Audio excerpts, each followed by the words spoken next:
3 months ago, Andy Steadman and Kevin Wheatley were hoping to be in production in their new factory at an industrial estate in South Derbyshire. It's still empty. But while Norman Lamont may have changed addresses, Andy and Kevin are still at home.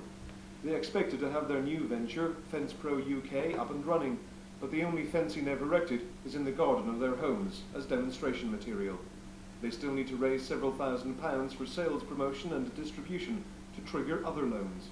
We're in a catch-22 situation. We've got the money raised from the banks to actually get the business off the ground, but we still require this small amount of venture capital, which we need just to meet the bank's criteria and their requirements. But they're finding a shortage of venture capitalists. Because we don't want £1 million and only under £100,000, basically for the venture capitalist, it's not worth the paperwork. We're bewildered of what's happening here. We feel that in the present climate of supposed economic recovery, there should be a lot more to be done to help small businesses. We're sitting here, developed a product over nearly a 12-month period now. We've not earned any money, and it can't go on forever. If we don't succeed in raising some kind of finance soon, then unfortunately we're going to be another couple of unemployed statistics.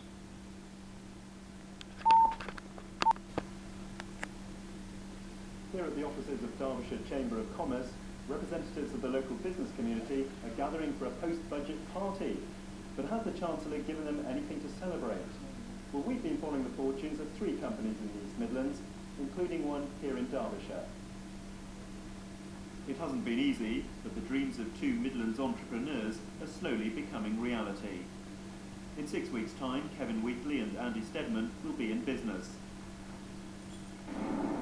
A deserted unit on an industrial estate in South Derbyshire, the site for their new company, Fence Pro. The whole place is new relighting.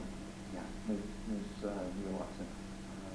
For now, the prototype for the new product, a fence which looks like wood, but which is in fact made from plastic, is being worked on in the garage of Mr. Wheatley's home in Uttoxeter, a home he'll lose if the business fails. After months of struggle, the capital to start the company has now been raised, with the help of the East Midlands Enterprise Fund and the Midland Bank. They want to be able to take on extra staff, so we're looking for a budget that would be a help, not a hindrance to small businesses. The main thing that the budget's going to affect us will be to put VAT up from 17.5 to say 20%. Because obviously it'll put the top price of the fencing power.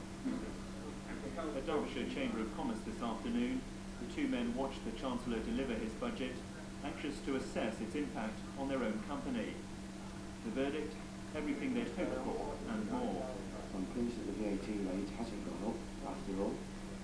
It's not going to affect the price of our panels, and obviously it's given a lot of support to small businesses in general. Our reaction to the budget as far as Fence Pro is concerned has been pretty painless. Interest rates haven't gone up. The loan guarantee scheme has raised the thresholds on the limits for the banks to concerned will hopefully help Fence Pro and a lot of other small businesses trying to pick up in these back country.